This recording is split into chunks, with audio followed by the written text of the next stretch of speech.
को जान से मारने की धमकी दी जा रही है। भ्रष्टाचार निरोधक ब्यूरो में तैनात डीएसपी परमेश्वर लाल को भी जज ने पीड़ित परिवार के पास भेजा और उनको जेल में डालने की धमकी दिलवाई। मामला मथुरा गेट थाना इलाके का बताया जा रहा है। 8वीं क्लास का पीड़ित छात्र स्टेडियम में टेनिस खेलने जाता था, जहां न्यायाधीश जितेंद्र गुलिया ने बच्चे को बहला फुसलाकर कुकृत्य किया। बच्चे ने जब सारी बातें अपनी मां को बताई तो मामले का खुलासा हुआ। आरोपी जज अब पीड़ित बच्चे की मां को भी मारने की धमकी दे रहे हैं। तो ये बड़ी खबर आपको इस वक्त की बता रहे, भरतपुर से हैरान करने वाला ये मामला सामने आया है। 14 वर्षीय बच्चा जिसके साथ कुकर्म किया गया और अब उसके परिवार को मारने की भी धमकी दी जा रही है। ये तस्वीरें भी हम आपको दिखा रहे हैं। ये जो पूरा मामला जब सामने आया है तो हड़कंप मचा हुआ है। पूरे मामले में बताया जा रहा है कि जज ने बच्चे से पहले कुकर्म किया और उसके बाद अब उसके परिवारजनों को जान से मारने की धमकी दे रहा है। बच्चे ने पूरी वारदात की जानकारी अपनी मां को दी और उसके बाद मां को भी धमकाया जा रहा है। तो भरतपुर से यह हैरान करने वाली खबर, ऐसा विरले ही देखने को मिलता है जब जिनके कंधों पर न्याय देने की जिम्मेदारी हो उन पर सवाल खड़े हो जाए, और वो भी ऐसे मामले में जहां पद की गरिमा के साथ साथ एक ऐसा कृत्य जो हर किसी को सख्ते में डाल सकता है। हैवानियत की सारी हदें यहां पर पार की गई। भरतपुर न्यायालय में तैनात ये न्यायाधीश हैं जो 14 वर्षीय बालक के साथ कुकृत्य करने के आरोपी बने हैं। हद तो तब हो गई है जब आरोपी न्यायाधीश खुद पीड़ित बालक यानी उस मासूम और उसके मां को डरा धमका रहा है। उनको जान से मारने तक की धमकियां लगातार दी जा रही है। भ्रष्टाचार निरोधक ब्यूरो में तैनात डीएसपी परमेश्वर लाल को भी जज ने पीड़ित परिवार के पास भेजा और उनको जेल में डलवाने की धमकी दिलवाई। मामला मथुरा गेट थाने इलाके का बताया जा रहा है, जहां 8वीं क्लास में ये पीड़ित छात्र पढ़ता है। स्टेडियम में टेनिस खेलने जाया करता था और उसी टेनिस कोर्ट में न्यायाधीश जितेंद्र गुलिया पहुंचा करते थे। वहां पर बच्चे को बहलाया, फुसलाया और उसके बाद कुकृत्य किया। बच्चे ने सारी बातें अपनी मां को बताई। उसके बाद इस पूरे मामले का खुलासा हो सका, जो कि बेहद चौंकाने वाला है। आरोपी जज अब पीड़ित बच्चे की मां को भी जान से मारने की धमकी दे रहा है।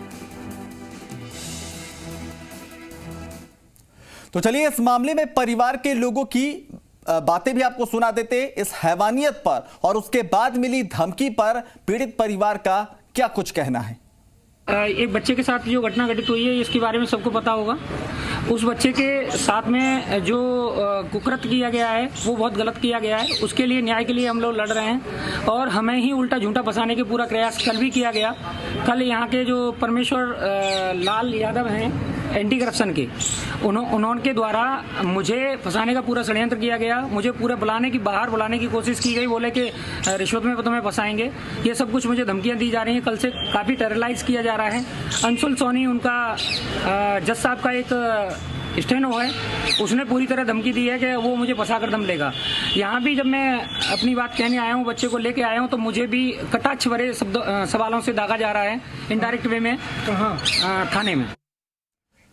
तो पीड़ित परिवार का क्या कुछ पक्ष है वो तो आपने सुन लिया। अब इस मामले में पुलिस का बयान भी सामने आया है। पुलिस क्या कुछ कह रही है इस मामले में, आप एक बार वो भी सुनिए। अभी एक महिला थाना इलाके से आई है और उन्होंने अपने बच्चे के साथ दुष्कर्म का एक मुकदमा दिया है और उसमें सामूहिक दुष्कर्म का दिया है। बच्चे की उम्र कम है, इसलिए सामूहिक दुष्कर्म और पॉस्को एक्ट के तहत मुकदमा दर्ज कर अनुसंधान निर्देशानुसार श्रीमान सीओ साहब सतीश वर्मा जी को दिया गया है। जैसी भी आगे कार्रवाई होगी अनुसंधान से कार्रवाई की जाएगी। श्रीमान जो जज साहब हैं, कौन से आप एसीडी में लगे हुए हैं, क्या नाम? जितेंद्र जी है और अन्य उनके 2 साथियों पर आरोप लगा है। इसमें किसी को धमकाने का भी, किसी एसीडी अधिकारी का भी नाम जिक्र है एफआईआर में? हाँ, ये सही है, आया है एफआईआर में। एफआईआर में ये प्रकरण आया है, उस संबंध में भी जानकारी प्राप्त की है। तो न्याय के रखवालों की इस दरिंदगी पर लगातार हमारी नजर बनी हुई है और बाल कल्याण समिति के अध्यक्ष का भी इस पर क्या कुछ कहना है, एक बार आपको सुनाते हैं। लोगों को सूचना मिली थी, उस सूचना के आधार पर हम थाने पर आए। पूरी बाल कल्याण समिति आई है, हमारे सभी मेंबर हैं, राजा राम जी, मदन मोहन शर्मा जी, अनुराधा जी, नरेंद्र जी, और हमने सीआई साहब से बात की है इस संबंध में। मुकदमा दर्ज हो रहा है और जांच जारी है। जांच होने पर जो भी दोषी होगा उसके खिलाफ कार्रवाई। मामला क्या है? तो इस मामले में वरिष्ठ अधिवक्ता ए.के. जैन का क्या कुछ कहना है, अब वो भी सुनिए। जिला जज स्तर के न्यायिक अधिकारी द्वारा चाइल्ड सेक्सुअल अब्यूज जैसी हरकत करना न केवल शर्मनाक है बल्कि अपने आप में गंभीर अपराध भी है। पॉक्सो एक्ट के प्रावधानों के अधीन जिला जज लेवल के अधिकारी ही न्यायाधीश होते हैं और ऐसे न्यायाधीश ही अगर बच्चों के साथ कुकर्म करेंगे तो इससे जघन्य अपराध कोई नहीं हो सकता। ऐसे लोगों को कड़ी से कड़ी सजा दी जानी चाहिए और तुरंत ही सेवा से उन्हें बर्खास्त किया जाना चाहिए।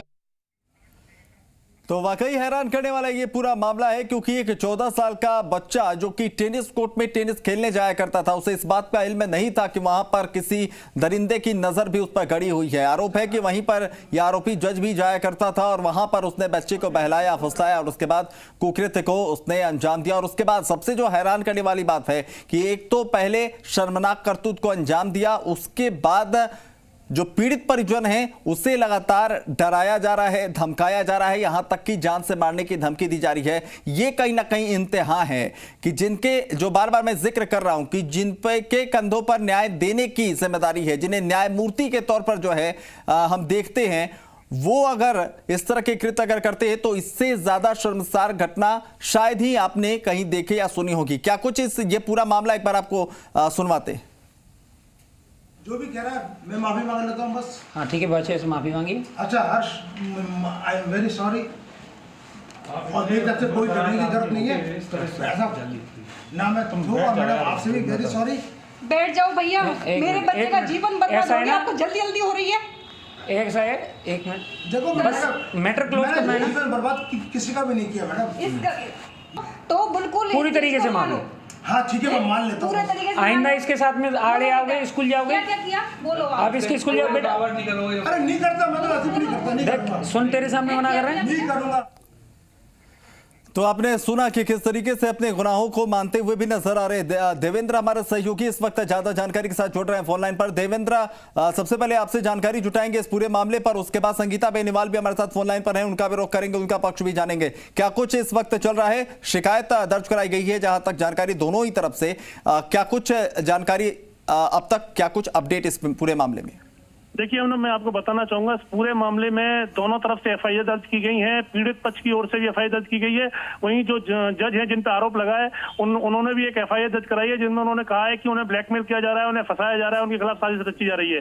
वहीं जो पीड़ित पक्ष है, उसकी पीड़ित जो बालक है उसकी मां की तरफ से एफआईआर दर्ज कराई है, जिसमें जो सिविल जज है उन पर आरोप लगाया गया है कि उन्होंने उनके बच्चे के साथ कुकर्म किया। पूरी घटना का वीडियो सोशल मीडिया पर वायरल हो रहा है। लगातार इस पूरे घटनाक्रम को लेकर जो एसीबी के अधिकारी हैं उन पर उनका नाम सामने आ रहा है कि एसीबी के जो डीवाईएसपी हैं परमेश्वर लाल यादव, उन्होंने लगातार उसके परिवार में जाकर उन महिला को, उसके बच्चे को और परिजनों को धमकाया। जिस तरह के आरोप लगाए जा रहे हैं, पूरे मामले की जांच जो डीएसपी है सतीश शर्मा उनको सौंपी गई है। इस पूरे मामले में बड़ी बात यह है कि संगीता बेनीवाल जो राज्य बाल कल्याण समिति के अध्यक्ष हैं, उनकी दखल के बाद पूरा मामला दर्ज हो सका। उन्होंने कलेक्टर एसपी को फोन किया, तब जाकर ये पूरा मामला दर्ज हुआ। ठीक है, संगीता बेनीवाल खुद हमारे साथ जुड़ी हुई हैं फोन लाइन पर, उनका रुख कर लेते हैं। संगीता जी, स्वागत है जी राजस्थान में आपका। और जैसा हमारे संवाददाता बता रहे कि आपके दखल के बाद मामला दर्ज हुआ है। एक तो ये शर्मनाक मामला, इससे ज्यादा शर्मनाक कुछ नहीं हो सकता कि जिसे न्यायमूर्ति के चेहरे के तौर पर लोग देखते हैं उस पर इतना घिनौना ये आरोप लगे। उसके बाद मामला भी दर्ज नहीं होता है, अलग अलग लोगों से दबाव बनवाकर धमकियां दिलवाई जाती हैं। अगर आप बीच में नहीं पड़ती तो शायद ये मामला भी दब कर रह जाता या दबा दिया जाता। देखिए अभिनव जी, वाकई में बहुत ही गंभीर और चिंताजनक बात है। जैसे संज्ञान में ये पूरा मामला आया, मैंने भरतपुर की बाल कल्याण समिति, पुलिस के आला अधिकारी, प्रशासनिक अधिकारी सबसे हाथों हाथ टेलीफोन पे बातचीत की और मामले को पूरी तरह से प्रसंज्ञान लिया। मैं कहना चाहूंगी कि बच्चे के साथ इस तरह का कुकर्म, पूरे मामले की जब जानकारी ली, 8वीं कक्षा में पढ़ने वाला बच्चा जिसके पिता नहीं है, माँ के द्वारा 2 बेटों का भरण पोषण किया जा रहा है। बच्चा टेनिस खेलने जाता था और उसके साथ पता नहीं कितने समय से ये मानसिक वेदना बच्चा झेल रहा था। अचानक एक दिन उसकी माता के द्वारा जब देख लिया गया, तब बच्चे ने डटकर सारी बात बताई। तो बहुत ही शर्मनाक घटना है। मैं कहूँगी चाहे कानून का रक्षक हो, चाहे आम आदमी हो, कानून सबके लिए बराबर है। बिल्कुल। और बाल आयोग इस मामले को पूरी तरह से प्रसंज्ञान लेता है। व्यक्तिगत मैंने आला अधिकारियों से भी कह दिया है कि निष्पक्ष जांच की जाए, तथ्यात्मक रिपोर्ट तुरंत प्रभाव से बाल आयोग को भी सौंपी जाए। हाँ। और जो भी इसमें दोषी हैं हाँ। बिल्कुल संगीता जी, जो दोषी हैं वो तो सामने आ जाएंगे, लेकिन सबसे महत्वपूर्ण बात यह है कि न्याय की लड़ाई यहां से चलेगी, लेकिन जो जान से मारने की धमकी, जेल में डालने की धमकी और बर्बाद करने की धमकी जो पीड़ित परिवार को मिल रही है, उनके सुरक्षा के लिहाज से भी क्या कोई कदम उठाया जाएगा? बिल्कुल, परिवार को पूरी तरह से सुरक्षा दी जाएगी। जो मैंने टेलीफोनिक पुलिस विभाग को कह दिया है, बच्चे के परिवार को पूरी सुरक्षा देने की बात कह दी है। और जिसके द्वारा धमकी भी दी जा रही है वो भी एक अपराध की श्रेणी में आता है। तो पूरे मामले की जांच चल रही है और परिवार के साथ बाल आयोग है और पूरे मामले की निष्पक्ष जांच कर और सख्त से सख्त कार्रवाई की जाए। संगीता जी, आप लोगों की भूमिका इसमें सबसे महत्वपूर्ण इसलिए हो जाती है क्योंकि जो आरोपी है वो जज है, और ऐसे में आम लोगों की एक मानसिक स्थिति आप समझ सकती हैं कि जिसके खिलाफ न्याय की लड़ाई लड़नी है वो खुद न्यायमूर्ति के तौर पर जाना जाता रहा होगा। ऐसे में कहीं ना कहीं उनका पक्ष कमजोर ना हो, अच्छी तरीके से उनके पक्ष को सामने रखा जाए, कहीं पर उनको बरगलाने की कोशिश ना हो, क्योंकि देखिए इसमें पावर का इस्तेमाल करके जो है उन लोगों को पीछे ढकेलने की कोशिश हो सकती है। ऐसे में आप लोगों की भूमिका बेहद महत्वपूर्ण है। कहां तक आप लोग इस लड़ाई को लेकर जाएंगे? बिल्कुल, देखिए अभिनव जी, बाल आयोग पूरी तरह से इस मामले को लेकर गंभीर है और तुरंत प्रभाव से आज वहां के सभी आला अधिकारियों को कह दिया है कि किसी दबाव में आने की कोई आवश्यकता नहीं है। पूरी मामले को निष्पक्ष रूप से दिया जाए। बच्चे को जो वेदनाएं बच्चे ने झेली है उस बच्चे को वापस एक बार संबल प्रदान करने हेतु बहुत आवश्यक है। और इसको मामले को बिल्कुल ना दबाया जाएगा ना किसी फोर्स के पीछे। मैं परिवार को आपके माध्यम से कहना चाहूंगी कि बाल आयोग बिल्कुल उनके साथ है और उनको पूरी तरह से न्याय मिलेगा। हाँ संगीता जी, कुछ और नाम भी इसमें सामने आए हैं जो कि अपने पद का दुरुपयोग करते हुए धमकाने पहुंच रहे तमाम लोग हैं। तो जो मुख्य आरोपी है वो तो है ही, लेकिन ऐसे लोग जो इस कुकृत्य में भी उनका साथ दे रहे हैं ये भी बराबर के गुनहगार हैं। इन लोगों का क्या? बिल्कुल अभिनव जी, ये भी बराबर के गुनहगार हैं जो इस कृत्य में शामिल थे और जो अब डरा धमका रहे हैं। उन सबके खिलाफ भी किशोर न्याय अधिनियम के तहत जो भी मामला आता है तो बिल्कुल उस एक्ट के तहत इनके खिलाफ भी कार्रवाई होगी। एक आखिरी सवाल संगीता जी आपसे कि दोनों ही तरफ से मामला दर्ज कराया गया है। अब उनके तरफ से जो आरोपी जज है उनके तरफ से कहा जा रहा है कि ब्लैकमेल किया जा रहा है। अब इस पूरे मामले को एक अलग एंगल देने की कोशिश की जा रही है, इसको कैसे देखती हैं आप?